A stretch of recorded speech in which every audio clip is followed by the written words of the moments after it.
Electricast. There are people out there all across the country pushing boundaries to grow the game of golf. Like champion speed golfer Lauren Cupp, who plays faster than anyone else. And Will Lowry, whose work in the golf community inspires more kids to get into the game.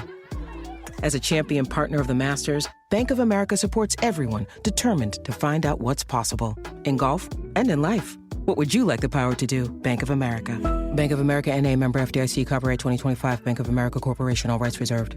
McDonald's meets the Minecraft universe with one of 6 collectibles and your choice of a Big Mac or 10-piece McNuggets with spicy Nether Flame sauce. Now available with a Minecraft movie meal. At participating McDonald's for a limited time, a Minecraft movie only in theaters.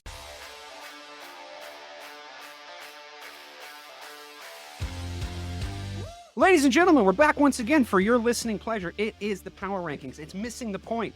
It's some guys talking into microphones about football, about the NFL specifically. I mean, there are other football leagues around the world, but unfortunately, just due to time constraints, we keep ourselves locked into the NFL here on Missing the Point. It's a very special episode this week, all the way over from the Check My Oil podcast on this same feed. If you're ever interested in any hot UFC MMA takes, we have a very special guest. Mr. Matt Wilcox is here. Matt, how's it going? Your first time on the Power Rankings show. It is. Thank you for having me. I'm very excited to be a part of this. I feel like it's a long time coming for me and you to fight about football in front of fans. So I bet we agree on everything. Just to credential Matt slightly for the listeners at home. Matt is a Patriots fan. Do you still season tickets? I do indeed. I do. Section 140, row 12. Yeah, look, he's got season tickets, and I think he still uses them from time to time to watch the turgid fucking Patriots play their particular brand of football from time to time these days. So we're going to talk about the Pats. Yeah, we're going to talk about the Pats today. We're going to talk about the Bears, but we always start with news. And the big news this week actually happened today, the day of recording. The New York Football Jets have decided that they want to part ways with GM Joe Douglas. My first instinct, Matt, when I saw this was to think, oh, is Aaron Rodgers just like getting to blame another person and like that person's going to get fired now? Because first it was the head coach, Robert Saleh. He got the axe because Aaron Rodgers. Then it was Mike Williams, inexplicably, who then trolled Aaron Rodgers back by catching a touchdown pass to win a game for the Pittsburgh Steelers. And now it's the GM. But the news on top of the news, the question within the question seems to be that they're preparing for a 2025 divorce with Aaron Rodgers. And this is just them cleaning house and essentially just starting over. So since it's your first time on the Power Rankings, we can really go back here. How did you feel about that marriage in the first place? Did you think it was going to be more of a Tom Brady situation, or did you think it was going to be more of a Brett Favre situation, which it obviously turned out to be? No, I thought it was going to be even worse than the Brett Favre situation. When your star athlete, the guy that's going to turn around your franchise, is refusing to show up to training camp because he has to be on a vacation doing ayahuasca somewhere, that's a bad sign. Not a good sign.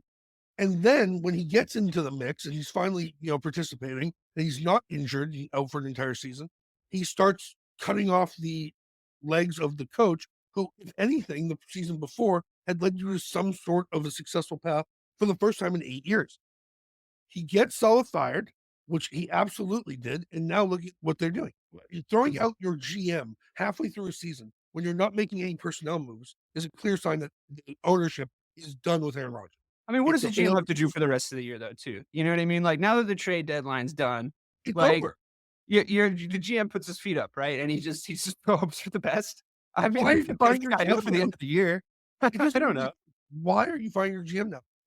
It's a clear sign that the ownership is done with this. They got Devontae Adams.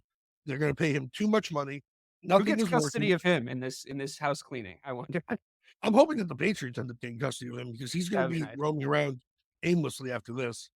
I'm pretty sure this is Aaron Rodgers' last year in the league, and I think that's fair. You see glimpses of him throwing some nice balls. He was up in that game last week. It looked like they were going to win it, and then those sacks at the end, man, he's not in a position or an age range where he can suffer an offensive line that can't give him 3.5 seconds at the end of the game. He's not going to play like that. Sometimes, often, in fact, on this show, the subject of who Aaron Rodgers is as a football player, as a quarterback in his legacy comes up. I mean, it's only natural, right? You hear the talking heads on ESPN starting to talk about it. You hear it sort of get discussed as he heads toward the twilight, or is in the twilight and heads towards the very end of his career. Maybe he does a year in the Vikings, just to really Brett Favre the whole thing and then embezzles money right after that. Yeah, I could see it happening. But apart from his personality, because I think everything that's been said about who he is as a guy or how he's represented himself as a guy, at least to the general public over the last 20 years, that's all been said. I'm curious where you actually really genuinely do see his legacy as a QB, because we argued and argued. You and I have been arguing since 2003 about who the best guys are, right? I mean, it was Joe Montana for a long time, but we just had to hear stories about him. And then we watched Tom Brady battle it out with Peyton Manning and Drew Brees in what's increasingly looking like the golden era of quarterbacks. I don't know if we're ever going to have that many consistently good guys ever again. Roethlisberger was in the conversation. Rodgers comes later. Watching Tom Brady become the greatest and like sort of undisputed, and then Patrick Mahomes coming right along after and starting to really make waves. His career has to be called, Aaron Rodgers' career has to be called a disappointment at this point, right? I mean, he failed. He did not meet expectations. And expectations sky high every year. I'll never forget sitting on my friend's sofa watching him come in for Brett Favre the first time, and he'd been sitting, waiting in the wings, and it was time for a new day in Green Bay.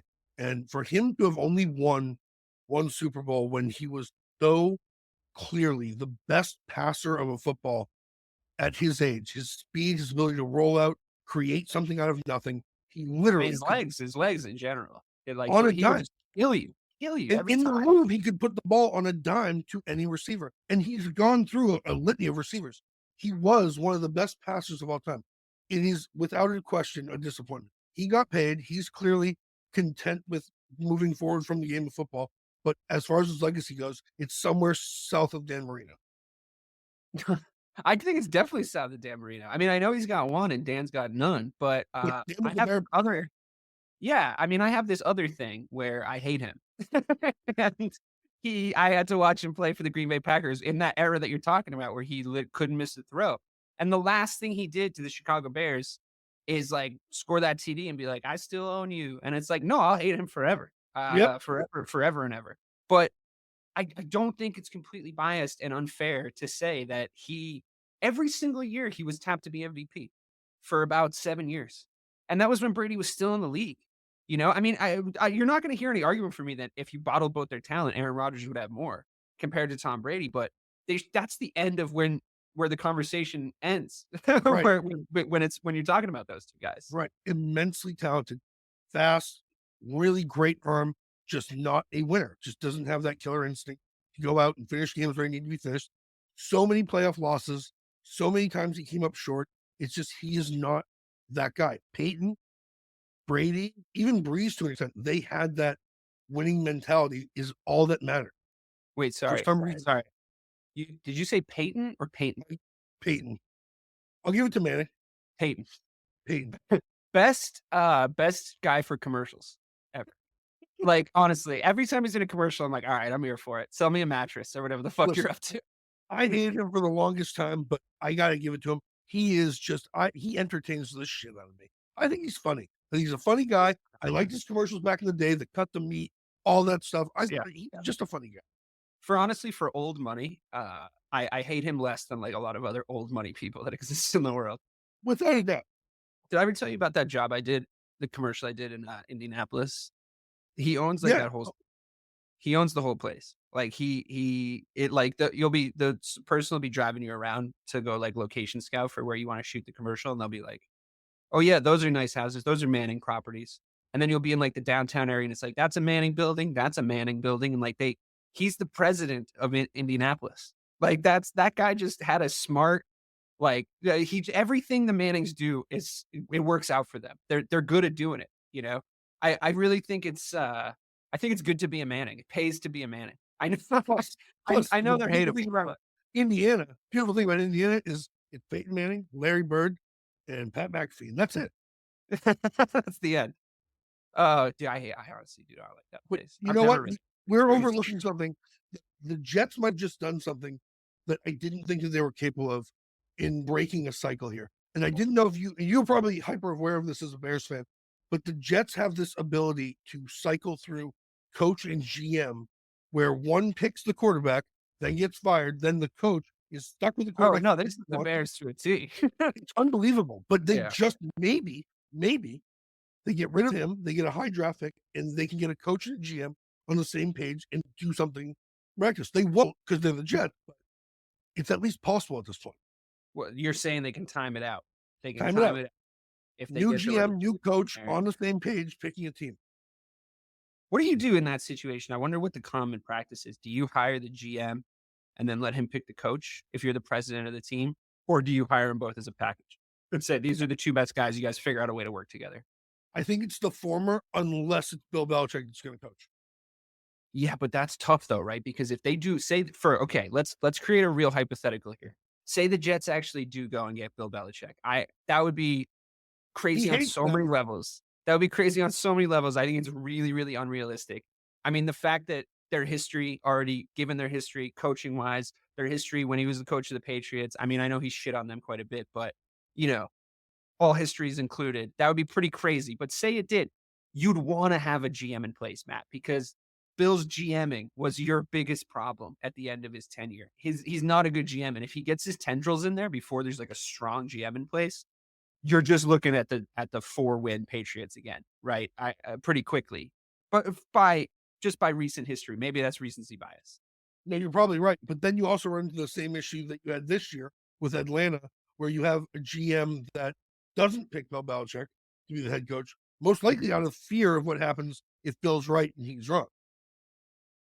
Bill Belichick's a threat to everyone in an organization once he gets in there. That's the thing. You almost can't hire the fucking guy because he's like too strong of a personality. There was some bullshit story about the Bears recently where, I mean, I'm not sure it's not bullshit, but they were like, oh, we have a strong president. We have a really strong president in place, so we wouldn't want a really strong personality coach. And I'm like, really? Because you've hired 4 pussies in a row and it hasn't fucking done anything for us. So, like, I mean, I am not arrogant enough to think that, like, Bill Belichick becoming my coach wouldn't be like the best news I've gotten all year. You know what I mean? Like, right? That guy's certified good. You can't like fly in the face of that. I personally have been advocating for Mike Vrabel, like that. That's me. Or Ron Rivera, I think would also be like a good. I would have liked Ron Rivera more as like an interim coach to like see out the end of the season, like give him a job for a year. If he does a great job, like we'll talk about it, but bring him in on an interim basis. He's been there before. But as far as the Jets go, I don't see ever the day that comes that they go get Bill Belichick. But I think you're right about that theory. I think what's probably going to end up happening is they're going to hire some offensive coordinator, and the first time you really heard his name was when you read the article about the Jets, unless you're already a fan of that team, right? Right. So, they're going to promote Nathaniel Hackett to a coaching job, and that's like unbelievable. Might as well go get Dan Orlovsky. I mean, I'm sure there is good guys out there. The problem is you are punting a little bit when you hire an OC, right? And there's so many actually proven good head coaches sitting there that no teams went to get. You don't think Dallas would have benefited from going to get Bill Belichick or Mike Vrabel, or the Bears would have benefited from going to get any of those 3 guys we just previously talked about, or the Jets before the year started? Like, are we like, how did we not figure out in the year that Aaron Rodgers was sitting on the bench that him and Saleh just weren't going to work? Like where did that? We had a whole year of like run up. And then it just went to shit in like 3 games. It's a specific question, but teams like the Jets never figure out their question. They never figure out what's wrong. That's why they are the Jets. Oh my God, I'm so scared that that's what's the Bears. Okay, we'll get to that. We'll get to that a little bit later. Get that a little bit later. The first section of the Power Rankings tradition is always the cross-off teams. Cross-off teams are teams we officially are saying are not making the playoffs. That's a fact. Once we cross them off, it's really embarrassing to have to uncross them. So we are a little careful about it. But I'll tell you the teams that we've crossed off already. The Jacksonville Jaguars, I mean, after that 52-point mullering against the best offense in the NFL, I don't think that's at all controversial. Nope. The 3-7 Panthers, they've been crossed off for a while. The 2-8 Raiders, they've been crossed off for a while. 2-8 Browns, same deal. 2-8 Titans, same deal. None of those teams bear talking about. I'm a little nervous about the Saints. I shit on them so hard across their first 2 games because they were putting a ton of points on the board, and I just wouldn't shut up on this show being like, yeah, but there's still a Carr brother under center. Like, it's not going to happen that way. They fired their coach. The new guy seems to be a rah-rah guy. And I'm a little bit nervous that he can start to pump some wins in there, and the cross-off section is going to become a little scary. Additionally, I'd love to know your thoughts on this, because if you pony over to the Saints division, they've got the Bucks, the Panthers, and the Falcons. They're only 2 games back. They're only 2 games back, and they're the only team on a winning streak. What do you have to say about the New Orleans Saints?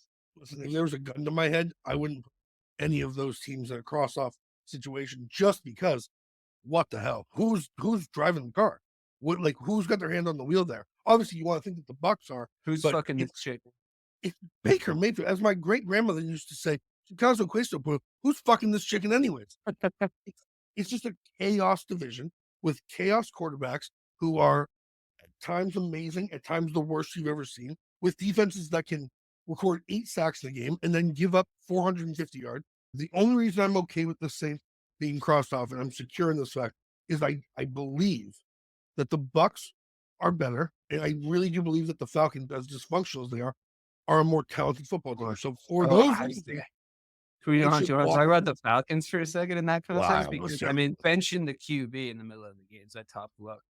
That's a tough look, man. I mean, Kirk Cousins, I've always said is not that good, but I think that we're now at a point. I think he looked a little shaky right when he came back into the league this year. Like he just didn't look physically like the same guy. And then like as the year goes on, he kind of bounced back. And then it's like as the year goes on, all you got is wear and tear.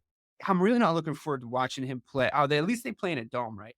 But do they play in a dome? But but yeah, they do. So famously they do. So I don't know why I second guess myself there.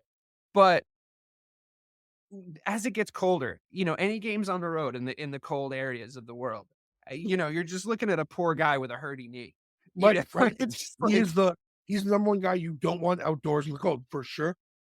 He showed us some real glimpses this year of like, did it make sense to pay him? For a second, it kind of did.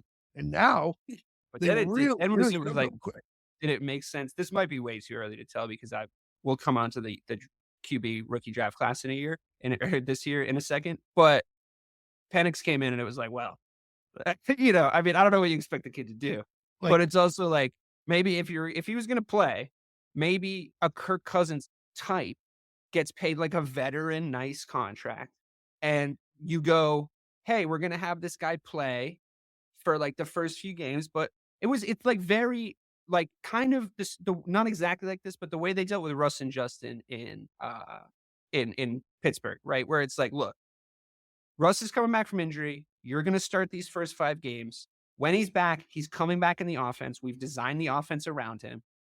You're going to learn from him. This is a good situation for you. When the media asks you how you feel about it, here's what you say. Learn your lines. And everything's just going to look really cool. And everybody's going to look happy. And we're going to run the occasional Justin Fields play, although less than I thought they would or hoped they would. And instead, they did it this like cockamamie way where Kirk Cousins then comes out and goes like, I'm not super happy that they drafted a QB. I thought I was the fucking QB. And you're like, so hold on a second. No one talked to Kirk? And it's how, they showed moments because I really do believe they have a lot of really good skill position players in Atlanta. And I agree with you that they're overall talented, but it was always going to look weird and dysfunctional at some point. And that division is just like, it's kind of repeating stories like that. That seems to be the narrative across that whole division because, I mean, the Panthers I've shit on a lot, but I mean, I'm sure they're laughing now at the Chicago fans and how much of a bitch DJ Moore's been for the last few weeks. But, that's a story of dysfunction, let's be honest. The Saints, that seems to be getting more dysfunctional since the Peyton era has ended. The Bucks, they look like the most non-dysfunctional team of the bunch, which I'm not 100% sure I would have said. Seems like they actually have a leader at QB. I don't think he's that dude, to be totally honest with you, like when it really comes down to it. Right. This happened a while ago, but you weren't on the show. I'm curious to get your thoughts on that whole thing when he was like, well, everybody was a little tense when Brady was here. And then Brady was like, yeah, because I'm a fucking winner. It's like, dude, you set yourself up for that, buddy. Baker, don't say something like that. A little tense when we had 5 Hall of Famers on the offense, and we had a defense that had allowed less passing yards than any team in that division before, ever. The year before, did it seem a little tense? Like maybe something was on the line. Yeah, I'm proud. I'm here to have fun. If I wanted to have fun, I'd be at fucking Disneyland. Anybody that's not proud of Baker Mayfield coming out, all the shit he's been through, all the shit he's heard talked about him, coming out and still being able to ball like that. Yeah. He switched me back. I love that kid. That kid's got no quit in him. as on and off as that. But don't you think he's just there to have fun though? Like, but Yeah. I think he is working his ass off. I think he's that rare exception where you think, okay, we're going to put a quarterback in. He's hyped. We're going to ruin him because we have no offensive line. He's got no time to learn how to read. Okay, no, I can see that point. I can see that point. The Browns ruin QBs, and the fact that he's come out of that, he's like the only one, right? He's the only one that might actually leave and still be like an NFL. Exactly. Same thing with Sam Darnold and the Jets. Again, I don't know that Sam Darnold point, to be totally honest. I don't know about that. I still think he's Sam Darnold. Yeah, but Kirk Cousins was winning there too, and I always thought he fucking sucked. And he's just fucking Kirk Cousins 2.0. So it's like, I mean, and it's whatever. It's an amazing roster. It's an amazing roster. It's a decent roster. I don't know if it's amazing. It's decent. It's good. Overall, it's good. Yeah, the Vikings are good. I think at every position they have a good player. Right? I think at every position they have a good player. I think this new coach guy, despite the fact that I think some weird allegations might come out against him later because he's too well put together, you know? Like, where are some of your flaws on your sleeve? Or I'm going to start to think that you got bodies in your crawl space. You know what I mean? It doesn't smell in the wintertime in Minnesota. But like the Vikings still have an identity that like they haven't lived down, which is like, yeah, they do win a lot of regular season games. Like they have always won a lot of regular season games. And then you go and talk to actual Vikings fans and they're like, no, I mean, I like the team, but I'm not going to believe we're going to do shit in the postseason until I see it, if they're reasonable. And they've been through it, you know, and then bang, they get to the postseason and this happens. And this you can even see coming even more because it's not, oh, Kirk's going to go down under the lights. It's poor fucking Sam Darnold, you know, and there's the playoffs and everybody forgets what happens in the playoffs though, you know. Playoff ball is different. It's a different page. It's different. Timing. Absolutely right. I don't mean to like denigrate the NFL when I say this, but like there's a growing issue. Actually, I don't mind denigrating the NFL. But I'm not trying to like talk down the sport or bring down the whole house of cards what we're talking about. But there's a growing, if I'm not playing for a contract, then I'm not playing that hard problem happening in the NFL. And I think a 17th game has a lot to do with it. I think a lot of trips to Germany and London and dumb Friday games where you know, you're playing on a soccer pitch and everybody's sliding around like rock and sock and robots. And watching DeMar Hamlin die for like 8 minutes, I understand it. Like I get it. But it's as a spectacle, it's becoming like a little bit of an issue because you're like, oh, DJ Moore just got paid. And DJ Moore's like up there in like cool guy wide receivers as far as everybody's concerned. And then DJ Moore's just walking off the field when he doesn't think the offense is working. And there's examples like all over the place. And I just think that is a large part of the issue. When you see teams kind of fold over or like not play as hard in the regular season, there's a lot of specific contextual reasons for that. And then when you get to the playoffs, I mean, you're a playoff team, you know, like it's time to go. Let's try and win some shit, you know, right. And it's everybody's going 1,000 miles an hour. And, you know, I get it. I get trying to stay healthy and I get trying to like get through years. And when you look around and you're in a shit situation, like if I was Devontae Adams, I wouldn't be blocking anybody very hard for the rest of the year. You know what I mean? Like I'm not locking up with dudes. Like that's not going to happen. So I get it. But as a spectacle, it becomes a little bit of an issue. All right, let's try and get out of the dregs here. We got a little. I love your point there. I love your point there. Do you remember that the Patriots got a big receiver from the Broncos back in the day? I can't remember his name. He was an amazing receiver for the Broncos. And he came back over when we got the offensive coordinator back. And halfway through the season, he just stopped going up for balls. And people around here got so pissed. And now that I'm older, I'm like, yeah, dude, he had one more contract left in him. If I'm not on a team that's going to fucking go balls to the wall, what am I going to do? I'm going to put my knees on the line. Like, that part of me, the older I get, understands the theory of like, yeah, if the team's not running full pace, I'm not running full pace, which kills me because I mean, it's football, but like, it's an opportunity, not a career. You only have a short amount of time to make your money here. So when I see DJ Moore doing that, as aggravated as I get, I understand what he's doing. I guess you're right. It just, yeah. I mean, I get it. I don't want anyone out there dying. Shit. Like the thing is, I would do the same thing. So it's like, I can't. There's like that rah thing in your head when you're young, right? When you're like 20 years old and you're like, fuck yeah, man, I'm gonna fucking, I would run through a wall for the team and I would do this for the team and that the other. And you're like, oh man, Would I know when you're like in your 30s? Have I ever in my life? Like what's the Patriot? Like how much money am I losing if I break my fucking leg in year 2 of this contract? Like how much money am I actually losing? So yeah, I mean, I at this point I understand it. I can't really come down on him too hard. I think you're right about that. But yeah, let's get out of the dregs. Oh, we can't get out of the dregs because we still have a Patriots section and a Bears section coming up. Let's start with the Pats. If for those who haven't tuned in, if this is your first time listening to the power rankings, I've been doing a bit where I wouldn't cross the Patriots off for like the first 7, 8, 9 games, even though the rest of the show is pleading for me to do it, to just put the bullet in them out behind the old woodshed, like your old Yeller.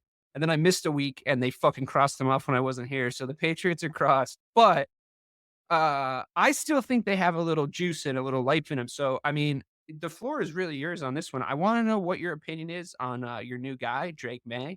I want to know how you view your coaching staff and how you're feeling there. I mean, we talk about this stuff a lot on the show. It'd be nice to get a fresh angle on it, unless you have the same opinion as those fuckers, in which case I'll tell you. Well, I've been doing my best to annoy everyone I know. Me and Dave are both the kings of doing things for all the fam. We love to do a thing that bothers everyone. Love it thing. That way. So the thing I've been doing this season is I'm taking a hiatus of being a Patriots fan, and I've really put all my focus into the Bears, which I'm going to get into. How'd that go? Oh my god! Oh my god! Here's my thing. I am fully on board with getting a high draft pick and supporting this kid now that he has shown his glimpses of just not even skill. You were low on it. Let's make this clear. You were low on it. I wanted Jaden Daniels more than anything. Last year when we beat the Bills at the end of the season, I literally cried real tears because I knew that was Jaden Daniels going somewhere else. And it was literally, but this kid's showing real awareness on the field. I'm happy. I'm happy that he is. I don't want to win more games. I'm happy that we're losing because winning 6 games does nothing for us. I want to draft it. Give me Travis Hunter. Give me a lineman. Give me the guard from Georgia.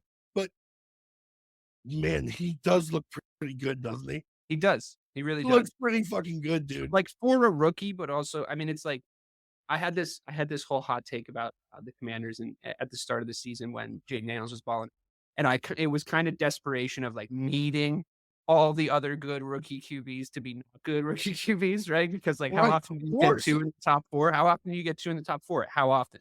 So I did a deep dive on Cliff Kingsbury and I came out with all these stats where his like offenses start to take a shit in the second half of the season consistently. And that's true when he's an OC and when he's a head coach. I felt like I was like that meme of Charlie and It's Always Sunny with like the smoking the cigarette with all the stuff and the red lines on the back. And I'm like, I was like, this has got to be true. It has to be true. And then ESPN today drops one of those clickbaity articles like, what's going on with Jaden Daniels? I look at his stats over the last 2 games and I'm like, yeah, it's time. It's time to come and stick the knife in on the second half of the season Cliff Kingsbury offense. I think what he does, and I think there's a reason for this, I think he runs a really, really, really simple offense, which is great for a rookie QB coming in and just wanting to go through 1 or 2 reads, right? It's kind of the opposite of what was going on with Caleb in Chicago with that absolute fucking bag of shit that was the OC for the first part of this season, Shane Waldron. But Kingsbury, he's like, you just need to look at that guy and that guy. And if those guys aren't there, take off. And that's what he was doing.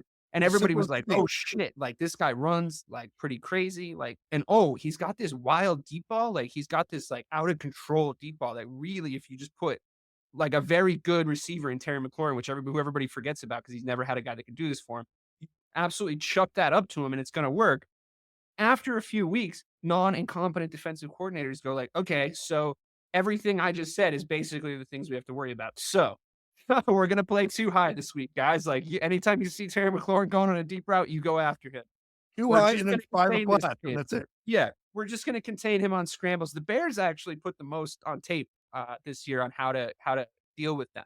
Yeah. To be totally honest with you, ironically, despite how horrific that end of game Hail Mary was. But the defense was on it. Yeah, well, it wasn't. They weren't. They were fucking around. So, you know, I'm kind of not as worried about Jaden Daniels. I still think he's talented, but I think that there's things there that people haven't been talking about. Bo Nix wasn't worried about it. Drake is now who I'm worried about. Might actually be the dude. And it remains to be seen. I mean, there's a lot left because if you listen to anybody talking about Caleb Williams right now and they're like, oh, dude, he's clearly a fucking bust, like, da da da. It's like, you sound stupid. Like, you can't make that call yet. Like, it's just, that's insane. And like, if you last think week Caleb was Williams is a bust, you're an idiot. yeah, but if you think any of them are the guy, for sure, you're also an idiot. There's just not enough has happened yet. Like, we have to wait. And like, look at CJ Stroud's a great example. Like, he's having a down year, like officially having a down year after a great rookie season. And that's fine. That is fine. That doesn't mean CJ Stroud's a bad QB. Like, no, it's a sophomore slump and it's fine. He's talented. They just need to guide him through it, and be like, we'll get him. And like, that's why these like fucking, this like instant hot take culture is such bullshit, because you're just like, dude, I've been watching football for too long. I can't make the call yet. I just can't make the call yet. There's things I'm seeing that I'm liking out of like Caleb and Jaden Daniels and Drake May. The thing is I think Drake May's got the best fucking head on his shoulders out of all. Yeah. And that's that's the thing that's freaking me out a little bit. I'm not sure if you've seen it yet, because if you did, you'd be as excited as I was. There's a clip of Drake May playing basketball in high school. That kid's he balls out, dude. Which I like. That ability to play both and be flashy. He's got a 3. He's got some moves. So I love that dual sport athlete thing. But when it comes to their intangibles, I think what you're always looking for a quarterback that's young is head on the shoulders. Who is in a horrible situation, but still showing signs that they're thinking where you need, like their head's where you need it to be. They're looking for the zone. They're looking for the cuts. And I see Caleb Williams, even in these horrible offensive schemes, doing it constantly. He doesn't give up, of course. Who wouldn't? How many times can you be hit? He got hit 30 times in 3 weeks. Why? Like, how many times can you go through that? You still see him making these split decisions. I was so happy that those throws on that last drive against the Packers. If we're actually going to move on to the Bears, this is a seamless transition. Well done. It's better than any transition I've ever made. I even fucked it up a little bit by saying what I'm saying right now. I actually have to say, I loved how that game worked out. Because if you asked me to give you a scenario where that I wanted that game to, like, how I wanted that game to go when we were winning, like right at the end, I would have said Caleb Williams does something awesome, but Matt Eberflus still finds a way to lose, because I want Caleb to show me that he's great, right?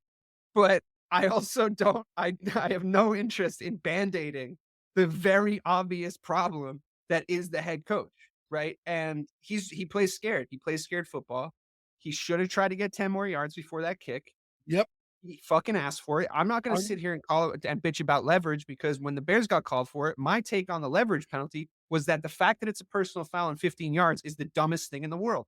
So I'm not at all looking for a leverage call. I don't give a shit about that. If you're we've turned this tape into the league because I think there was a leverage call. Shut up, dude. Shut up. Just win the game. Stop with the leverage calls. I don't care about that. I already said that rule is dumb. Every year they protect the long snapper more and more. Like, you can't touch the fucking long snapper. It's like, cool. Nobody can block fucking field goals then. And one of the more exciting plays in football is out. Yeah, like, great. Good job on the dynamic kickoff too, guys. Like, you're absolutely killing it over there. So what happens when you let accountants run things? But whatever. Leverage, schmeverage. I don't give a shit. Go try for 10 more yards, Matt. Please. So I have to give my whole spiel on being a Bears fan this year. I have to say this first, because we're on it. In the same sense that Caleb Williams, for all intents and purposes, beat the Packers last weekend, even though they lost. He did everything he should have done for that team to win. Them losing like that is an astronomically bizarre result, right? He also beat the Commanders. He came down the field, put it together, I agree, and won that fucking game. And then Jaden Daniels underthrew a ball, and it went to asshole cornerback who was already celebrating, who knocked it up, ended the game in a bizarre fashion. So Caleb Williams deserves 2 more wins on his record than he has now. I've seen him make 2 game-winning drives. And that's just a fact, right? Like, it's not a fact, but it is. I just believe that to be true. I'm sure you have a lot of, New England guys that listen to this podcast. And I've known that we were blessed, obviously, because of the fucking wagon that Tom Brady was. But to take a break and watch the Bears like they're your team, it is It is the most insane thing I've ever experienced to see a talented roster and easily a top 8 defense be coached and schemed into the ground. I can't explain it to Patriots fans. I try constantly. Watch these guys go out there and have the game plan that we're not going to get the ball out quick. We're not going to run the ball equal amounts. We're not going to look to our receivers. We're not going to put. We're never going to blitz. We're never going to blitz. Ever going to blitz. We have 8 guys in the box that can get there. We're not going to blitz. We're going to rush 4 and struggle and open up the run and open up the box. And it's Dave. I can't imagine waking up Monday mornings and being like, this is it. It's unbelievable. The coaching staff is killing the team. Yeah, I know. It's been like this for a long time. This cycle's been going for a long time. And I watch every game. I get up every fucking morning. So I'm on West Coast time. I get up and I watch every game. And the worst part is I'm fucking excited about it going into the season. Every season, there's a reason to be excited. Hold on. Let me ask. How? Because every season over the past at least 3 years, I've looked at the roster and I'm like, oh, the roster's getting better. The roster's getting better. This is getting better over here. We needed this. It's getting better over here. And the whole time I'm also simultaneously banging the drum like, still don't love the trenches though.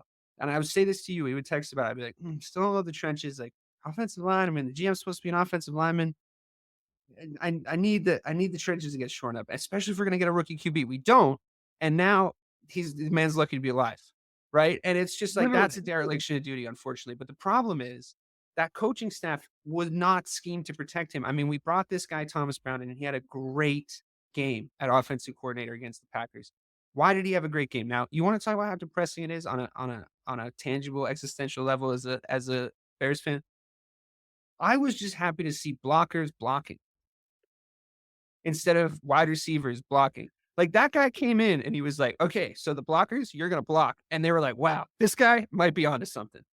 Instead of asking Keenan Allen, injury prone veteran wide receiver Keenan Allen, to be like your lead blocker on a DJ Moore screen, how about the blockers just run over there? They can just run over there and they just be there for the blocking. And then they do the blocking because they're the blockers. And to just start there was a magical improvement on my usual Sunday morning. How about running the ball so that the defense has to put more than one linebacker in the box, then opening Cole Kmet to be an actual fucking weapon? Cole Kmet is an awesome tight end. The way that Eberflus was running them before, he was schemed out of every play. It's like what he would be my safety valve on, I'd say 80% of Caleb Williams' passing plays from shotgun. Jaden Daniels has thrown the ball to Zach Ertz more than any receiver. That's what tight ends do. Just make him run 6 yards and then turn around but like 25 times a game. You know what I mean? Like I want to see him do that 25 times a game. Give him option routes. Cole Kmet has been given 0 option routes to just run into space like Travis Kelce does. Just let the kid cook, And he's going to be right in front of Caleb then. He's going to be able to see him. I mean, Tom Brady made a fucking career of this. A whole career. It's fine. That's all well and good. It's not fine. Matt Eberflus doesn't know ball. He doesn't understand ball. He doesn't. He's playing within himself, and he's been playing within himself for a while. He's been playing Matt Eberflus, I want to keep my job football. And I got no time for that, bro. You got to play Chicago Bears football. You got to make it look like there's guys out there. This is the worst part because the roster to scheming issues are the issues. There's guys out there that are dogs, man. I'm telling you. We have good linebackers. We have one of the better edge rushers in the league. We have really good safeties. I mean, since Brisker's gone down, he got a concussion week 3. And then now he's on IR. It's like, how bad was that fucking concussion, dude? Holy shit. That he's one of the hardest hitting safeties in the league. He's not in there, right? That sucks. But Simone Biles' wife is in there. He's pretty good. He's made a play every now and again. I've been enjoying him, but now we're working out safeties right now. That sucks. We're hurt at that position. But you guys need Vrabel so bad. And let me put this to you. And you know this. There's a possibility. There's a real world possibility where the Bears ownership blames Ryan Pohl for this and not Matt Eberflus. Could you imagine? I mean, Ryan Pohl hasn't been perfect. Have you considered that? What, you leave Matt Eberflus there and you get a new G? Oh, no, I would set myself on fire as something instantly. I would actually Rage Against the Machine self-immolate if that happened. I don't even think I'm joking. To be totally honest with you, it'd be like you just wake up one morning and there'd be like a Twitter alert, and it'd be like just me putting my phone down and walking over and being like, "This is a protest of the atrocities that have been committed, and the Chicago Bears football team institutions like this should be banned from existing. This is evil. They are literal terrorists." And I would pour gasoline on myself and light myself on fire. That's what I would do. That that. So yeah, wow, that was cathartic, I have to say. If Let I me didn't leave get it here. I'll leave it here. The Bears are 2 or 3 pieces away from being an absolute weapon in the NFL. 2 or 3 pieces, but the number one thing is the coach. yeah, the coach has got to. There's guys out there. There's guys out there that You could come need in and Vrabel, like, you need Vrabel so bad. Vrabel would be great. The players really would would. wanna play for him. Oh yeah. Oh yeah. I would love to give somebody an interim run, like a mulligan year to just like all this runway, Your interim But bust, your interim, bump just got eaten up by a fucking blocked field goal. That's garbage.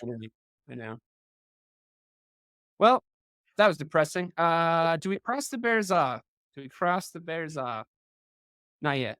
I'm going to torture Okay. myself a little bit longer. Let's see. We got some other people in the cross-off conversation, but none of them I don't think are going to get crossed off. Bengals. I don't know what you make of them as an organization. They're very strange. I don't know if they try hard enough. Is that their problem? Do they have too many divas over there, or is that an issue? They've never gotten Burrow an offensive line. They just refuse to get. They just refuse to get a Burrow an offensive line at all. The kid brings you to a Super Bowl. He brings you to an NFC Championship game. Did they make it to the Super? Yeah, they lost the Super Bowl, right? The Bengals. Oh no, Yeah. Yeah, no. Oh yeah, they lost. They got fucking crushed for like they just got the best defensive line against the worst offensive line ever. It was not a very memorable Super Bowl. That was all right. The poor kid, like, there's nothing he can do. He's getting 3 touchdowns, 30 yards a game, and the defense is just a collapse. It's like my brain won't allow me to believe that they're garbage because there's so much talent on the field. But and like Joe Burrow will, I know. Joe Burrow will chuck a sick ball down the field for Jamar Chase like 3 times a game, and it's just like so much fun to watch. Like I enjoy watching their offense. I like their running backs they got in past Mixon. Like I feel like what's his name? Chase Brown's been really good. He's kind of fun to watch. They have good weapons. They don't have an offensive line, and their defense is poo-poo. It's stinky bananas. I don't like it at all. It's not schemed well, I think, is their problem. You'd have to ask a Bengals fan to really deep dive on what the hell's going on over there because it's starting to become a little bit of a pattern. Don't you think? Like it just haven't been able to like Joe Burrow in my mind has gone from Patrick Mahomes' biggest threat. He's going to be the guy. He's going to be the guy that owns Pat Mahomes. Like he's going to be the guy to stop him to like, he's not slaying the fucking dragon, dude. And I got to go look now at, I mean, in that whole AFC conversation, I got to go look for who? Josh Allen plays a lot of mistake-prone football in crunch time, as far as I'm concerned. Really, really looks good this year. Really looks good this year, but like I haven't seen him do the thing. Lamar Jackson plays a lot of mistake-prone football in the postseason. He looked a little better this year. Even I think he's built on some stuff. I think he lost some weight. He looks great. But now the Bengals, you look at them and you're like, man, are you guys going to just suck every year for the first 5 games and then like not really be able to pull it back enough and then the season's over? Is that going to be your every year identity? Like that seems disappointing. I wanted them to be competing. At least normally they go on a run now. They haven't gone on their run yet. They're still fledgling. It's awful. And I agree with you. Joe Burrow to me is probably the second or third most talented quarterback in the league. Right. It's just not. It doesn't matter. He doesn't look happy. I'll tell you that much. Does not. Those post-game press conferences, like they're like, "What do you say when your kicker misses a kick like that or 2 kicks like that?" And he was like, "Nothing." Like it kind of is a stupid fucking question to be totally honest. Like he's like, "I don't know, dude. Like that guy's having a real tough day at work. Like I don't know if I'm gonna like, don't miss the kick. Oh yeah, dude. Thanks for telling me. I was trying to fucking not miss the kick, bro. Thanks so much for the advice. Really detailed advice there, Joe. You mean it goes in? Oh, okay, good. Yeah, thanks, buddy. I was trying my fucking best. I appreciate you, though. Good God. Who else is interested to talk about this? Thereabouts with the cross-off. Colts, Rams, Seahawks are left. You know cross off the Colts? You said you want to talk about the Colts? I would cross them off. I don't know. They just kind of looked a little bit better with Richardson back in, or was that just them beating the Jets? Beat Jets. Okay, yeah, you're right. How 4-6 Colts? It hasn't looked good. It hasn't looked good. Why? I'm hesitant because it'll be the first 4-win team we crossed off like after they became a 4-win team. The Saints are now a 4-win team, but they did that afterwards. Right. So here's what I think about the Colts. They switched to Flacco because they were like, guys, we still have a shot here in making it. But now they switched back, almost like they know that. Yeah. Now, Anthony Richardson looked like a superhero out there, but he was playing against a team that's half quit. They're gonna get beat bad by the Lions next week. Too. Oh man, they're gonna get demolished by the Lions. That's not even a fair game. Nobody wants to watch that. Okay, I'll cross off the Colts. Bye. Rams. I think they can still win a few games. I really like their receivers. They're the last team. If I have a team that's playing really well in the NFL as a fan, they're the last team I want to see in the playoffs. You think they're going to make the playoffs though? No, I was thinking if they do, they're scary. They can score at will when they're clicking.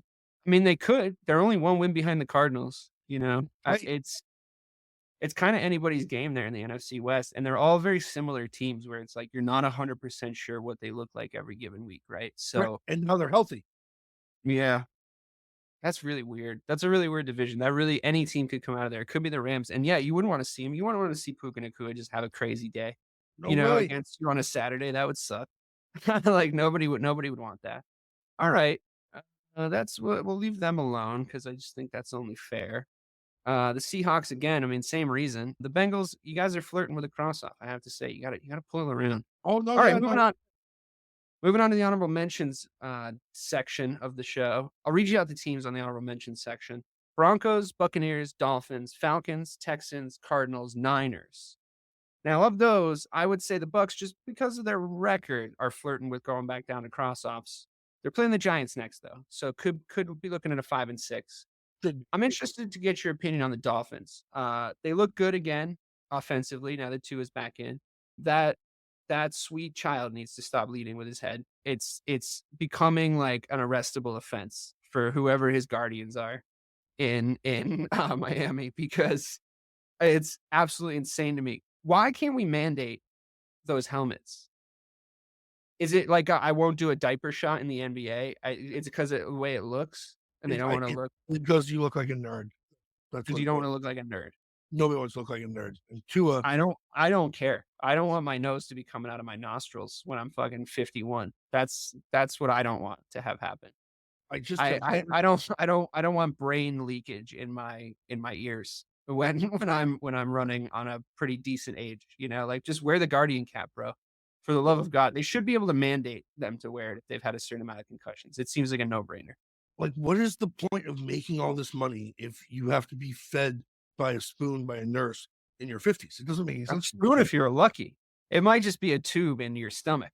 You know what I mean? Like, I got no interest in that, in the depression symptoms and like it's so bad. How did Sidney Crosby stop getting? I know it's a different game, but how did Sidney Crosby stop getting concussions? Because he was in a similar boat. I feel like we thought he was going to be out of the league in a couple of years because he was getting so many NHL concussions, which is also like, I mean, you're getting your fucking bell rung in the NHL quite a bit along the boards and stuff. Oh yeah. How did he stop? He stopped getting concussions. He stopped going into the corners.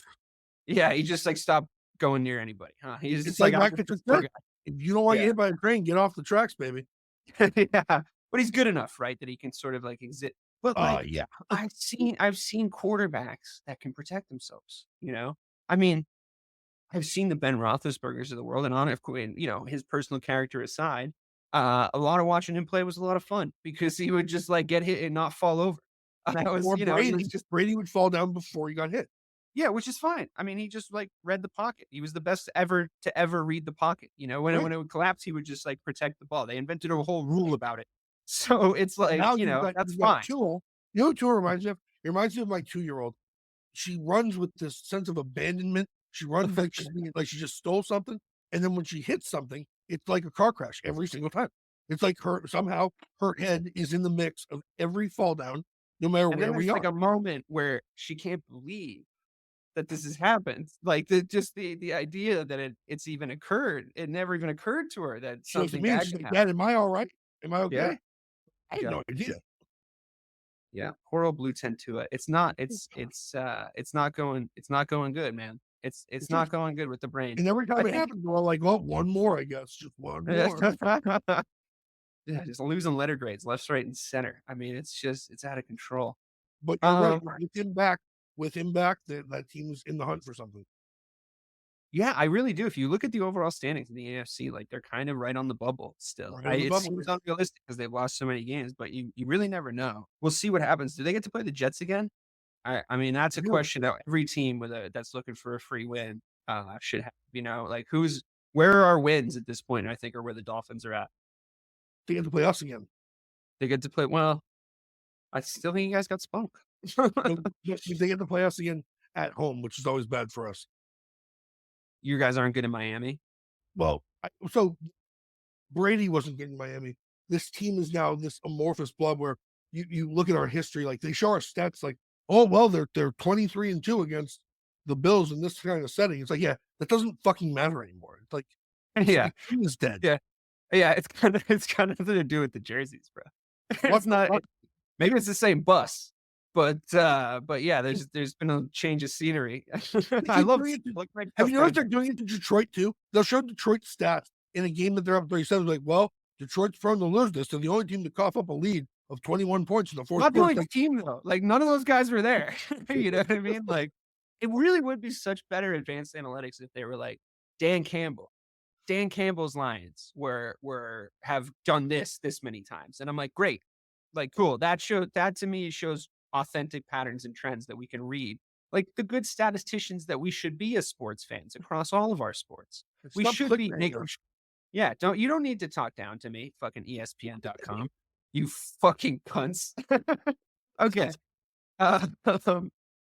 Yeah, the Miami Dolphins. Great. Laces out, Dan. Moving on. Falcons we discussed briefly. Bucks we discussed briefly. Texans we touched on. Niners we touched on in the context of the division. I think we can do it. I think we can start to break down these power rankings. There is a long preamble before we actually get to the meat. I like to eat my green beans first, It's like 8 Mile. I'm scared to eat pussy, so I eat around the tush. But here we are, ladies and gentlemen. Here we are. We're at the power rankings. Number 10 with a bullet, featuring for the first, no, not the first time on this year on the power rankings, but in the ill-fated number 10 position, Matt. Every team that's hit the number 10, and it's a very interchangeable position here on the power rankings show. Every team Bobby has put on the number 10 list has gone on to just canon their season. The Bears, the Falcons, I think the Raiders might have been there for like a hot second, or someone stupid like that. But it's a lot of teams have just really tanked since they're in this spot. But let's talk about the Green Bay Packers and how I think Caleb Williams outplayed Jordan Love. And I'm actually not that impressed with Jordan Love, to be totally honest with you. I'm not really as scared of him as I am some other up-and-coming QBs around the league. Am I crazy? No, who could be? I mean, he's about as mid can be. He's coached very well. They have a good offensive scheme. They have a scheme that they know what his worth is. They know where he can succeed and where he can't. And you're absolutely right. Caleb Williams outplayed that kid. He absolutely did. And you see it as that, jumping up and down, you're the quarterback of the fucking Packers. You're playing the Bears, and there's a blocked field goal. Watching him jump up and down like he was a little kid in the stands. It's like so fucking, you're like, no elite quarterback does that. Relax. Yes, you got dogged, okay? You won by a fucking fluke. Why don't you act like you've been there before? I also think the same thing happened to them, by the way, against the Texans. I was furious when they played the Texans because the Texans had the opportunity to either run the ball 3 times, and it was just bad head coaching. Like it was, but I forgave him more because I think he's good. But it's like, it was just naive. Like they could have run the ball 3 times and made him use all their timeouts and then kicked it and then given it back. Or they could have tried to fucking score, right? You can do one or you can do the other. You can't try to do both. So they did that dumb thing that you like find yourself doing in Madden sometimes when you get like fucking greedy, where you're like, I'm just going to throw it on first down, just to, like try to give them a surprise. And then you start on second down, and then you stop the clock for them on second down because you didn't execute the play right. And then it's like, ah, shit. Now we're going to run twice, but they're going to go back with 1 timeout left, which is like all they fucking need with a minute and something on the clock, because getting into just field goal range is so achievable for every offense. The same thing happened to the Bears. It's so achievable. It's like, I just got to get into field goal range. It's almost the exact same situation where it worked out for them both times because the other team's head coach was stupid, right? And quite frankly, this Packers team, they're in a division where they won, 7, 8 games, and they're third. You know what I mean? So, like, that's got to be depressing No, on it's some wild. level. There's 2 teams above them in this power ranking. Spoiler alert. And I just don't think they're that good. I really No, I don't. don't think they're that good either. I think they have I really do think that their coaching staff is very good. Very good. Yeah, but they keep barely beat the exploding. Jaguars, who suck, and they barely beat the Bears, who suck. Right.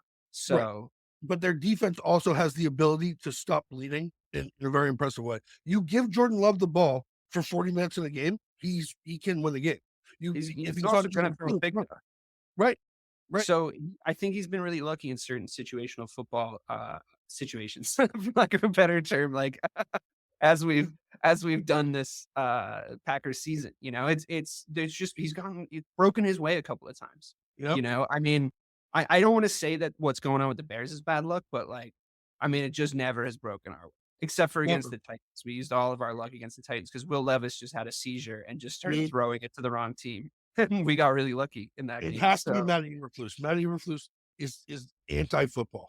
Yeah, well, he plays scared. You know, I mean, he doesn't play to win. He plays not to lose. And I got no time for that. I would take all of Dan Campbell's mistakes, all of Dan Campbell's like situational mistakes, like down the stretch in the playoffs last year. I would take that for the culture that he's brought there because he's just not a pussy. And you just need that. You know, you just need it. Makes you miss Lovie Smith. I miss Lovie Smith. Lovie Smith got fired after he went 10-6. I mean, he had brought them to a Super Bowl and brought them to another NFC Championship game. I mean, considering all the coaches we brought in there, all the white men that we brought in there to be our head coach ever since we fired Lovie Smith, it's not a good look, Chicago. It's not a good look because you brought in a carbon copy of the same Wonder Bread fuck to ruin the team ever since Lovie was our coach. And then Lovie Smith also still doing the Chicago Bears favors. When they told him they were firing him in Houston, he was like, yeah, fucking hold my beer.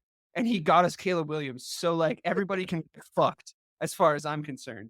Lovey's still cooking for Chicago. Agent Lovey. Let's move on. On that note, the coach that I really wanted the Bears to get in the offseason is doing really well here in Los Angeles. Mr. Harbaugh. Jim, not John. Jim Harbaugh is doing really well, I think. And he's turning the Los Angeles, I was about to say San Diego. Los Angeles ages me, I think. Los Angeles Chargers into a very non-flashy, but a very well-run football team. He's getting the most out of his very athletic. I mean, you want to look at a Drake May prototype. You want to see Drake May become better. Aim for right now his next like plateau or his next like the next level he gets to. Try to get to Justin Herbert in a Jim Harbaugh offense over there. He's got the defense working. We knew that was going to happen, but the team just looks well run. And I think for good reason they've made the power rankings list here at number 9. I really genuinely think that they're talk about teams you don't want to see in the playoffs. No, dude, in my power ranking, I had them at number 8. But I love this Harbaugh run offense. Let me add, first of all, fun fact. Can you believe that Jim is the younger brother? No, he looks like a grandmother. I swear to God, the younger Harbaugh. But yeah, I don't know if I knew that. He looks like someone's grandma. That's crazy. It's crazy. I think he's great though. I think he's awesome. We should have brought him back here. He's Chicago through and through. He played here. You know, I mean, how are you not gonna at least the phone didn't even ring? Because they're the Bears. Oh, that's crazy. That's fun. He would have come. He would have come. It would have looked great. He would have looked great in the Bears like regalia. You know, he would have looked so good just like coaching this Bears team from the sidelines. It would have been such a different season. You just know cold weather, puffy jacket. Yeah. Oh. And like everything that's going on in Los Angeles is what I would love to see here in Chicago. But but think about what's going on in Los Angeles. How many of those players on the offense do you know the name of? They don't have any studs running the offense other than Herbert, who I thought they were going to ruin last year. He's kept that kid alive. They're making fast passes. They're running the ball, slamming it down your throat, and letting the defense keep them in games. It's just, they're also letting him be the best athlete on the field at times. Like there's times when he gets into open space, he runs so hard. Like he runs like he's trying to put his fucking legs through the bottom of the fucking Earth's core. And I'm like, I love that. Like he's just got like a great stride. And you can see that Harbaugh's including him in everything. You know, like he's like, here's what we're gonna do. Like they're running these like weird little fakes where he's like, all right, now pretend I'm drawing up a passing play. And like, this is what we're going to do. And then when they're mic'd up, you hear about it later, right? And you're like, oh, that's fucking clever. And he's rah-rahing him. You know, he's like kind of in his face. He was like, hell of a play. Why? Because he understands, which I'm surprised there's people paid to be head coaches in this league that don't understand this. He understands that the quarterback position is played by the guy that needs to win you the game more often, right? Yes. Especially when we get down the stretch and try to make championship teams, because that's how the NFL works. He's the guy you can't do it without. So Yeah, you need his head to be in the right place. He even needs to like be whatever talent level your QB has, you need to find a way to work with him. You need to find your most talented guy and I'm not saying Justin Herbert's not talented. I've always been up on him. I've always been Me too. high on Justin Herbert. I think he's going to be good. I always thought he was in such a bad coaching situation before this. It was absolutely insane. So, I mean, the only place to go was up. But, the fact that they're cracking this list, I mean, they're starting to look like a genuine playoff team at this point. It's really starting to crystallize. Commanders, we touched on already briefly. I feel like on a little bit of a downswing. Those are two tough games. Playing Baltimore and Pittsburgh. I mean, that's hard, right? So where do you see them going? I do still think that the Cliff Kingsbury offense theory is in play. I think they're on a downtrend. I think you got to have Daniel start to go through more reads if you want to keep that offense clicking like it has been over. But it's not as if those games were lost by like massive margins or anything. So we don't have the numbers, but I think everyone listening should have an idea of this. When Dave says the Kingsbury end of season failure, we're talking like 10 seasons in a row. He's gone like 5 and whatever 1. job he's in, whatever job he's in.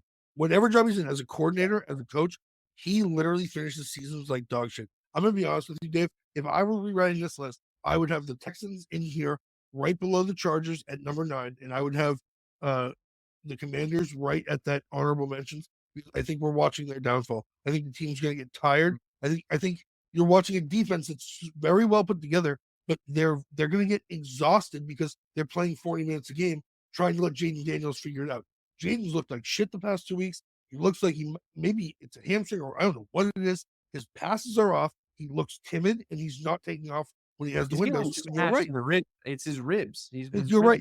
He had smashed his ribs, and that sucks. And that's a hard. Been beat up for weeks. In fairness to him, I don't want to jump to their defense, but he has been beat up for a few weeks. Right. The Bears were tackling him way too conscientiously for how beat up he is as well. I was like, don't be so nice. Just let him know a little bit. But like you also said, like it doesn't take a long time for these defensive coordinators to scheme a guy like him out, and that's what I think we're starting to see here. Cover the flats, cover the box, and let him sit in the pocket and make hard throws. Yeah. And so personally, I think that we're going to see them fall out of this top 10 very quickly. That's interesting. I mean, I do think the Texans definitely still deserve to be in there just on the merit of them winning 7 games. The problem, I think, in Bobby's defense, the problem with the Texans is we all got really dour about them because I think we came into the season thinking really like high expectation stuff for the Texans. And we were kind of excited to see what CJ Stroud was going to do in his second year. We were all big fans of him and we all really enjoyed watching him play football. And it's been a little bit of a bummer how his performance specifically has been, some of the head coaching stuff, like the two things we loved the most about them last year. So I think it might be an emotional reaction a little bit about the Texans because we're all a little mad at the Texans right now. Yeah, I know they're beat up. If Tank Dell had played every game, I wonder, if or no, not even Tank Dell. What's the other guy's name? The really good Nico Collins. Nico Collins, like 9 fucking feet tall. That dude, it's like he looks like Will Chamberlain in the Conan movies. That guy, I am horrified. He's playing against my team, and he did play against my team. One of the few teams he suited up for this season. He is an absolute monster. That dude. Are you kidding me? The only other guy that I love as much as that guy this year is that guy Washington, the tight end for the Steelers. That dude's an absolute mountain of a man, and it's just like, hell, dude? Right? He's so big that Russ thought he was 9 feet tall when he threw that pick. It's like that guy is enormous. Surely he can go up, and it's like, dude, like the guy should have tried to make a play on the ball. I know, but like, and it was a bad pick from Russ. All of those. Oh, rough being rough, baby. Yeah, we'll talk about those things in a second, but yeah, that's right. I think it's a little disrespectful. I think the Texans are going to show us that though. Yeah, we'll see. I mean, I'd like to see them pull it around. To me, it just seemed like Ray made the point on this show. Like it just doesn't seem like they quite have it this year, but we'll see him next year. We all sort of agreed with that vibe. But if you're still high on them, I'm ready to keep that pulse flowing. We can definitely make that a narrative. That's what we do. We are the music makers. We are the dreamers of dreams. But we have to move right along to the Vikings, who I don't think are good. And they've been hanging around this power ranking show for a while. We talked about them a little bit earlier. I did allude to the fact that I'm not very high on Sam Darnold, but it does seem like they have a good roster. We chatted about them already. Matt, it seems like, you're in a little bit of a good problem to have situation in the offseason. Do you bring the kid you drafted in? Do you keep going with Darnold? What do you do? I say, like, let the kid learn, just keep good. If it ain't broke, don't fix it. But let's see what happens with this team as it goes. No reason that you can't pull him. You know what I mean? Like if he continues to have like a just even serviceable season, you can't pull him in the off season. So we'll see with them. I don't know about you, but I've always been pretty high on the Ravens when we're talking about them in the regular season, especially because this year they've been so fun to watch because of Derrick Henry and his big old bum. That wagon he's dragging is just killing NFL defenses left, right, and center. But unfortunately, he got fucked up by the Pittsburgh Steelers defense, and I think I expected that, and I'm on record last week on the show saying I thought that's what was going to happen. And I like the Ravens. I think they're a lot of fun to watch, but it's serious football team time now, guys. It's real football team time, and I'm starting to see signs of that in the Steelers and some of the same old problems in the Ravens. I'm surprised that Russ didn't hit him harder with the deep ball, considering that's the thing they're weakest about, but he still did. And that just looks, if it comes through Pittsburgh, now that they've got this kind of 2-game cushion, if you're the Baltimore Ravens and you think you're going to the Super Bowl through the Pittsburgh Steelers, you're fucking delusional, my friend. This is not 2001. That's just not going to happen. I really don't think that. I just because of, I guess we talk about this all the time. Is it my era? Is it my era of growing up where I just like, I have all these like franchise things stuck in my head that I just, all these identities are just like, they're where they're going to be forever, but, or am I crazy? Is it like, no, it's Lamar Jackson versus Russell Wilson. Russell Wilson's 57 years old. He's 94 and he's going to be 96 next year. So like, how could he possibly win a playoff game against Lamar Jackson? Am I insane? No, I know I'm riding high. For the bad teams, we're right because it's systematic. For these teams, it's not about the jersey. It's about the defense is putting Russ in a position where he has to play half the field. And if Russ is getting the ball at the 40-yard line, Russ is dangerous from there. His stat lines are so funny. He'll have 4 touchdowns and 200 yards passing. That's where Russ is a killer. He was like that with the Legion of Boom too. They would give him field position that could manage, and he's great. I pose the question that this defense is actually theoretically could be the better defense than his prime Seattle defense. And I got yelled out of the room. This defense is far and away the best defense in the league. And anyone that doesn't agree doesn't know what they're looking at. Do you think they're better than the prime Seattle defense, though? Well, so the prime Seattle defense was smothering at all points. This defense will give up the short pass and take away the long game and then sack you when you have to get the yards. So very different styles. But I like that, though. Like I was just talking about this last week. I like the 3-4, a thing we've never run in Chicago. Obviously, you need to hit on your edge rushers, right? Like, yep. And the unfortunate thing is, like, when you have a Montez Sweat, you're not running the 3-4. You know what I mean? I don't think you're doing it. Like he's going to be on the end of a 4-3 with another guy on the other end, and it's going to be good. But it's so fun to watch, like Highsmith and Watt. And then this other guy just came back off of IR and came in and just had just as good of a game as Highsmith might have had. Right. Like they have edge rushers for fucking days in Pittsburgh. Literally, like we used to laugh about. Yeah. And it's like, then you're just so flexible, right? Because Watt's such an athlete that he can just become a linebacker halfway to the quarterback and be like, I'm just going to swat that if you throw it. You know what I mean? Like he's just in your face at all times. So it's like a lot of fun to watch. And like that level of smothering, I think, I'm not sure those Seattle defenses ever achieved. It's tough to say that they're even close in the secondary though. Like that Seattle secondary was like one of the best I've ever seen. It's like pretty, they run away with that pretty hard actually. I like the secondary for this Pittsburgh team. I genuinely do. Except for that guy Bishop. I think people keep being like, he's doing great. And then he's like always at the scene of the crime. But they have good players. I completely agree. That was a really fun conversation about the Steelers that was supposed to be about the Ravens. And sorry about that, Ravens. You're just not box office this week. Sorry about that. What do you think, player, honestly, though? Do you think Eagles or Ravens? If you had to pick one, flip a coin. Oh, I would take the Ravens all day. I agree. Take the Ravens all day over the Eagles. There's something about the Eagles. Its name is Nick Sirianni. When you have the worst coach in football, they're not the worst. It's not even worse. There should be like worst coach in football award and also like dumbest coach in football award because Matt Eberflus is the worst coach in football right now. But Sirianni he's just like, it's like, dude, you're dumb, right? Like, is that what's actually the problem? Like, is it that simple? Also, never trust a visor coach to be your head coach. Nope. You can never let a visor coach be your head coach. I defy somebody to send me a photo or a video of a visor coach lifting the Lombardi trophy with his stupid. I got one. Doug Peterson, did he have one on? No, but there's another one who Who? just got hired by Barstool. He got chased out of the league a couple of years ago. Bill Belichick? Nope. John Gruden? Yeah. John He Gruden. rocked for a while. Did he win with a visor on? He won with the visor on, though? Oh, I don't know if he had it on at the time, but he was the visor guy for a while. I think the visor, it just repels championships. I just think it repels good football. I think that's the special power that the visor has. It was like Matt Nagy, visor guy. Not as an OC in KC. Just straight ball to the wall. Ball to the sky, balled all around. But no. But as the Bears head coach, he was like, I know what I'm going to do. I'm going to wear a fucking most of the hat.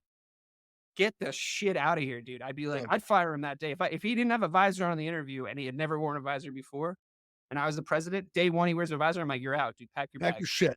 The Eagles, I mean, that brings us nicely onto them as we round out the end of the list here. We have a little game that we play with the top four, but we might have to fuck around with it a little bit because there's 2, 3 AFC teams, but we'll talk about it.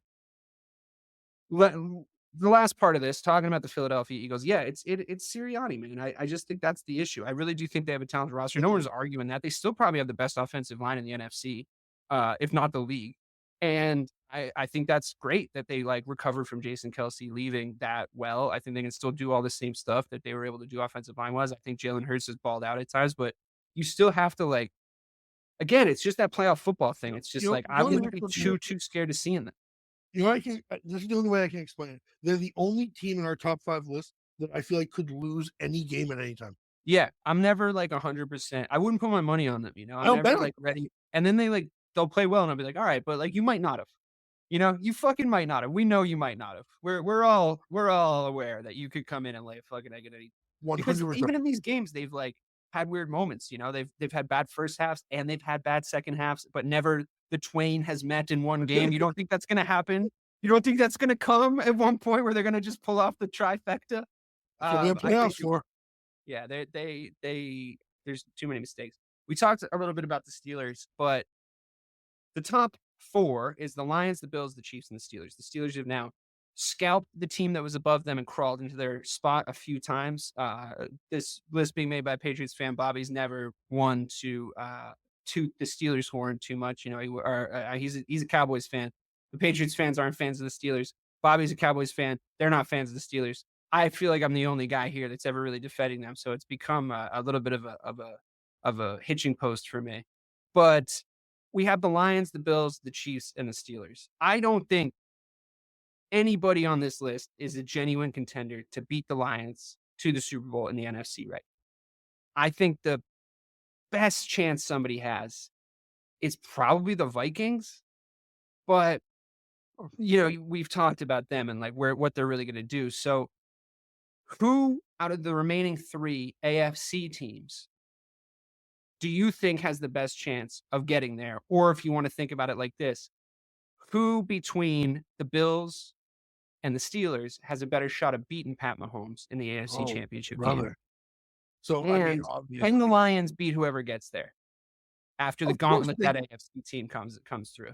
So of course the Lions could beat whoever gets there. It's football, and the Lions, have been so much fun to watch. I'm so happy for them. Their miserable fucking loser fan base. And what a fucking turn of events. But let's be real here.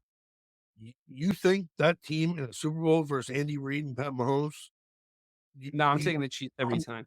I'm taking the Chiefs every fucking time. And you know what? And now that finally the Chiefs have been released of this torment, this we're injured, our offense isn't firing, and we're still beating these teams by the skin of our teeth. Now that the Bills have released them of that duty, try and chase something that they don't need to play that game in second gear, to be 100% honest with you. I'm no disrespect to the Bills. It's a big win for them. But I thought they had a little bit more they could have done, and they were like, it's fine. We've won 9 games. Big win for the Bills. I think it's a bigger loss for the Chiefs. I think you just unleashed the dog. They're getting pieces back for the playoffs. They know exactly who they are. They're better coached, and that defense is terrifying. They fly around the field, dude. For my money, the Chiefs are the number 2 right now just because of how the lines have played. But I see the Chiefs winning this with ease again. Yeah, I know. Me too. I mean, that's the worst part. The problem is when you look at the Chiefs, if you really started to look at like what statistically their actual issues are, like they're winning very close games, which is, I think, cultural. I mean, I just think they know how to win games. I think they have a really good head coach. I've always been really high on Andy Reid. I mean, the revisionist history on Andy Reid, I've enjoyed it, but everybody used to love shitting on him. And I was always like, I don't know. He's like always there though. It's like he's always there. So like he's built like a lot of good teams and he gets really far. You don't think he's going to win like one of these? I think it's probably going to happen. But regardless of that, the worst thing that they're doing right now is their quarterback play. Right. And if I'm and that's just comparable to how he usually plays. So if I'm really going to sit here and be like, oh, I don't know, they don't look as good. No, I'm not going to sound like a fucking doofus, at least not over that. I've probably sounded like it other times, but I have no reason to think that Pat Mahomes can't just decide to start playing really good again when the playoffs come around. And he's still playing pretty good. He's just not playing like as good as he usually plays. He's throwing Right. more He's picks, not making more mistakes. He's not being superhuman. He's just playing pretty good. Yeah. And I just think, once you get to the playoffs again, I mean, people forget because of how the Niners have looked this year. But that Niners team, when they were fully healthy and in that game, like that was a crazy team. Like they were so fucking stacked. Like it would make and Patrick Mahomes was like depleted at his skill positions, and he still was just like, we're just smarter and better, and we're gonna win. And that's why everyone started having the conversations they started having about him, because that's the kind of shit Tom Brady would do. Like he would go up against great rosters in the Super Bowl, and he would just still win. And it's like that's scary when they do that. And I just have no reason to believe he's not gonna do it again. I completely agree with you. I just something about it, man. He's that guy. He is an unbelievable quarterback. His coach is clearly the best in the league right now. I see no reason to not. I really do think them losing to the Bills, who are like, oh, the Bills, the team that can't get over the hump, finally, they got a regular season win. It's all just playing out to that perfect AFC matchup where the Chiefs do it again. It reminds me of the Patriots. You really could. That's impressive. I think we've done it. I mean, we've power rate. We've seen. We've power rate. The conversation in the NFC is obviously still about who's going to be able to beat the Chiefs. Yep. My money, if it was going to be anybody, it genuinely would be on the Steelers. Right now, it's the Steelers. I also think the Ravens can do it. I think the Ravens can beat any team. But how they put in the postseason, like just in years gone by, like they start to just sort of crack up. But you're right. I mean, like all the pieces are there. We'll see. Things are starting to form up, guys. Things are starting to really come together. We played, a lot of teams have played 11. Some teams have played 10. This is the week 12 power rankings. Come back next week. We'll learn a lot. We'll forget some stuff. Out there, your audio's dead.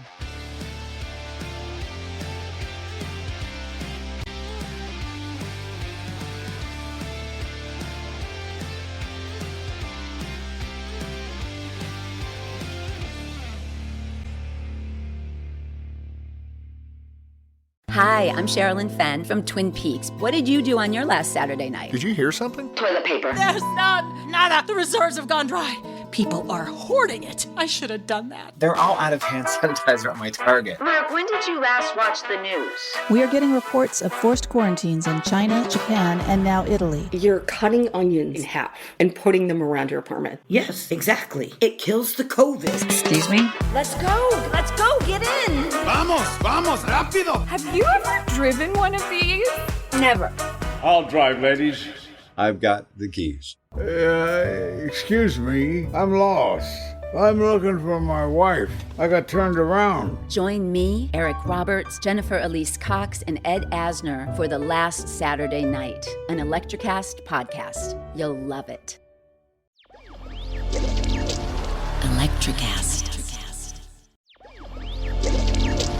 Electrocast.